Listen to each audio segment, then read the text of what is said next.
up, everybody? Welcome to my brand new podcast, L.E.R. Productions. I don't know if any of y'all know me. My name is, of course, L.E.R. or my government name is Larissa Lynn Lopez, but I like for the entertainment industry to be calling me L.E.R. So, what's up, everybody? I hope everybody's having a great day today. It's a beautiful day. You know, it's starting to get cold. So, in this podcast today, I want to actually talk about two things. I want to cover who I am so you guys get to know me a little bit. And then I also want to talk about how the Migos group ended. The reason being is because Takeoff died yesterday morning around 2 a.m. Tragically shot, R.I.P. to a legend. So, yeah, let's jump into it. Me, when I was about 12 years old, I started doing YouTube. That's when I started posting. If you go look at my page, like one of my first videos is my brother dancing. And then that's kind of when I got into it. I kind of like was learning what YouTube is. It was a brand new thing, you know?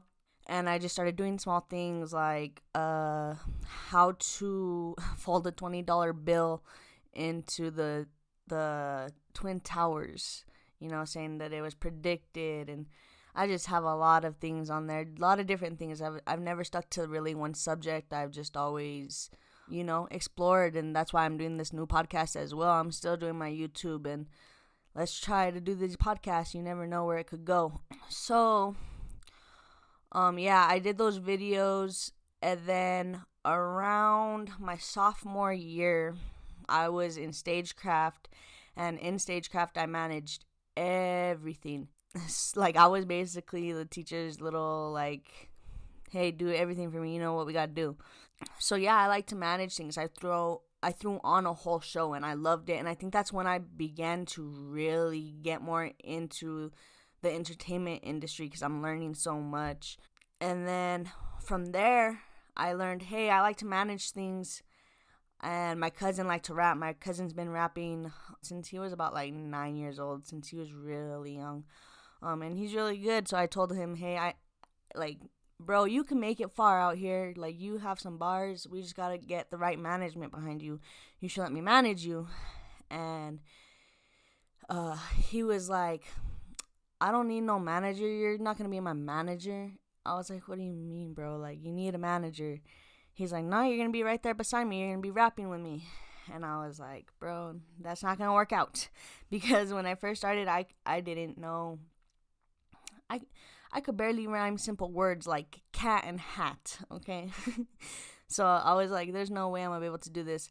But slowly, as the years went on, I learned how to do more. I learned how to freestyle. I learned how to write. I learned how to do beats. And that's all because of my homie, Script One, Rogelio. Big shout out to Stats Movement, because they took me in when I said, you know what, I'm going to drop everything and I'm gonna do this music stuff. And they let me in. They let me work at the studio. I got to record Vice 1. That was an experience like no other. So thank you to the homie, Roger. I appreciate you. Anyway, time went on. Life happened. And now we're back, and we're going to try hard with these podcasts. Let's see what's up. So, yeah, that's basically the catch up of my life with the entertainment industry. Excuse me. And let's get into it with what I'm going to be talking about today. All right, so the Migos is consisted of three relatives. Quavo, who formed the group, he is the uncle of Takeoff, so that makes Takeoff the youngest in the group. And Quavo also got his cousin, which we know as Offset. Their real names being, for Quavo, we got Quavius Marshall. For Offset, Kiari. And Takeoff, we got Kershnick Ball. I'm not sure if I said all of those right, but yeah, so it was just formed with them three. You know, Quavo is a freaking genius because they became very successful. I liked them since I was pretty young. I want to say maybe when I was 15 years old. So he formed this group in 2008, and they weren't even called Migos at first. That wasn't even the beginning of Migos. This is the beginning of the formation, but in this year, they were actually called the Polo Club. And Migos didn't even happen to around 2011.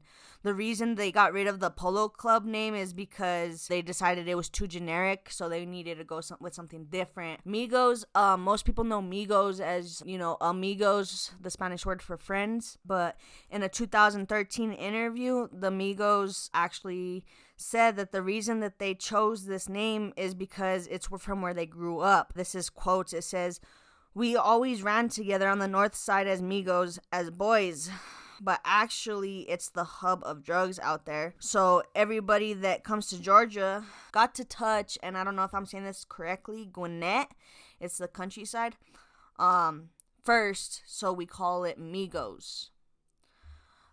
They had lots of albums and lots of singles. Like, they had some pretty good artists with them. Gucci Mane, Rich the Kid. I don't know, but they've had lots of singles too. A$AP Ferg, they did some beautiful things.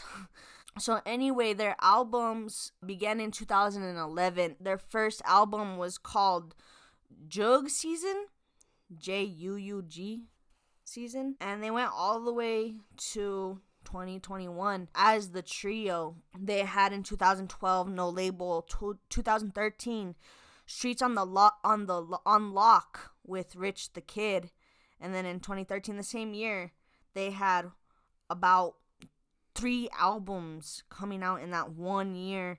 They got The Street on Lock with Rich the Kid, The Streets on Lock 2, and YRN. And then 2014, they came out with 4 albums that year. They came out with the No Labels 2, The Rich Timeline, The Streets on Lock with Rich again, the 3rd album with Rich the Kid. So you can imagine how their little group was with Rich the Kid. No Label 2, Streets on Lock 3, and the Green Album. And then in 2015, they did it up again with Back to Bando, Young Rich Nation, Still on Lock with Rich again, Still on Lock 4 with Rich. And then in 2016, they came out with Young Rich 2. 2017, they dropped Culture. This is around when they began getting their name out there. I want to say the one that I fell in love with was back in 2014, No Label 2. That's when I began listening to them. And I was like, wow, they're doing amazing things. This group's gonna go far. 2017 anyway, they had Culture, 2018 Culture 2, and 2021 Culture 3. Those Culture albums, fire. If you haven't listened to them, go. I got a couple things to say about all these albums. Back in 2011, the Jug Season, I actually went and looked for it. It was kind of hard to find, but when I finally found it, it was good. They had the talent, but I don't think that they had their team right yet, at that point, because the sound was, not gonna lie, pretty bad. The auto-tune was just way off. It just sounded like somebody threw together a $10 mix and master. Sorry, but that's just what it sounds like. And there are cheap things you could find out there, but it's not always gonna mean quality. And for quality on this one, I wouldn't say that it's past a 6 or 7.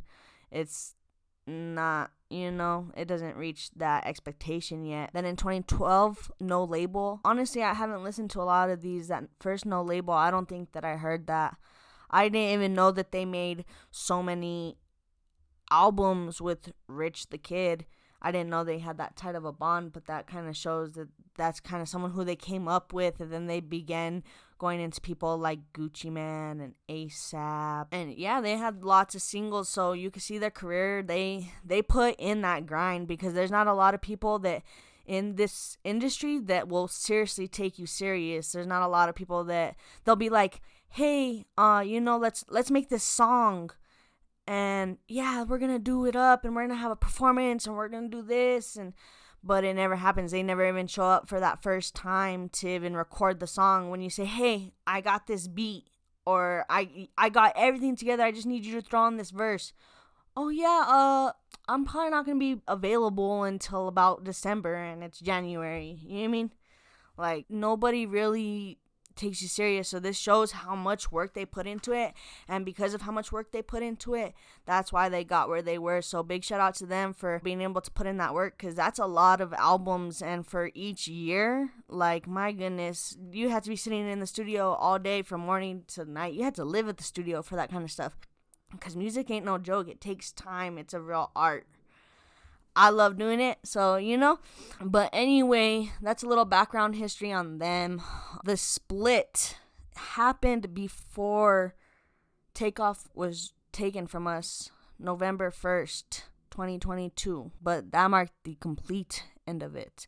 So let me explain a little bit. In 2022, there was a canceled performance called the Governor's Ball or something like that. It was canceled, and fans were like making rumors about them splitting, but it was never confirmed at that point. But from my research, is what I found out is that Offset wanted to take his own route, and he wanted to start doing his own thing, you know? I mean, I don't blame the man, but come on, you really don't leave Migos like that? That's kind of sad. That breaks my heart a little bit. I'm like, wow, because I went to your guys' concert. That was like one of the first concerts that I experienced where I was sitting there jumping like, hey, hey. And it was funny because, you know, in their songs, their ad-libs, how they're like, mama. Literally at the concert, I'm pretty sure it was Takeoff too, yelling in the back, mama. And it was just the funniest thing. It was just one of the best experiences I've had. That's like one of the concerts I always talk about. So for them to break off, it's a little bit, you know, it's devastating. I'm kind of been hurt yesterday and today. But yeah, Offset decided to take his own solo direction. He wanted it to happen in November this month. So apparently he sued the group. I believe it's called Quality Control, the label, because he wanted to do his own thing. But the thing that Quality Control is saying is that they own him. That's just the way it works, and he's not going to get his own. Everything that he makes, they're going to make money off of it. So that's why he wants to get out, is because he's like, hey, I could be making more money, you know, than just with the group. So I think that's pretty much his logic behind it.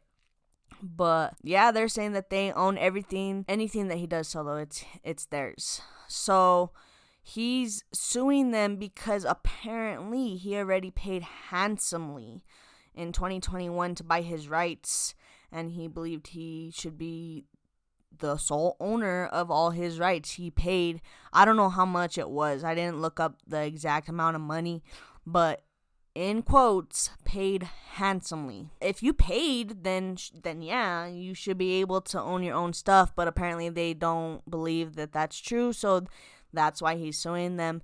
And then, before this is about to take place in November, when he's hoping, Takeoff was taken. So I believe it was, I want to say, the 24 hours before he died. Not even 24 hours. They released a different song. It was just the two of them, and they went as Migos. I can't remember the name, but I know that they dropped a song, just them two, and it was pretty lit when I listened to them. When I listened to it, it was pretty good. Messy, yeah, I think it was Messy. They dropped it with just Takeoff and with Quavo. So that kind of confirms that they were breaking off. And then now, you know, Takeoff dies, which R.I.P. to a legend for real.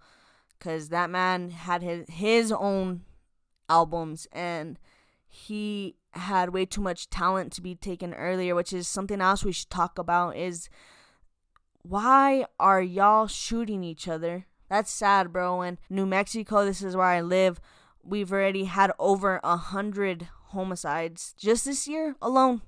That's kind of sad, and it's these young people that's getting taken, people my age, and it's sad just to see friends and, you know, everybody that's passing away. That needs to come to an end. That's where that situation shouldn't have happened. He was only 28 years old. He had a whole, like, what, triple that if he lived a good life? over a dice game. This suing though that had happened back in August. So that's already been like 3 months that they've already kind of been split off. And then now we're at a total end to Migos. RIP to a very big group that I will always listen to their music because it's Migos. Come on. But yeah, that's pretty much everything that I wanted to cover today, guys. Tune in for another show. I'm hoping to do this. I kind of want to do it every day. This is kind of what I'm feeling about it. But just tune in, guys, and I hope you enjoyed today's show. I hope it was a little bit educational for you and you learned a little bit. Maybe comment in whatever I'm posting this on and tell me what you want to hear my thoughts on. Maybe everybody could tell me, hey, what's your thoughts on this, or what's your thoughts on this? I'll give my thoughts. I'll tell you what I think. Anyway, thank you guys for tuning in. This is LER on LER Productions. See you guys next time. Thank you.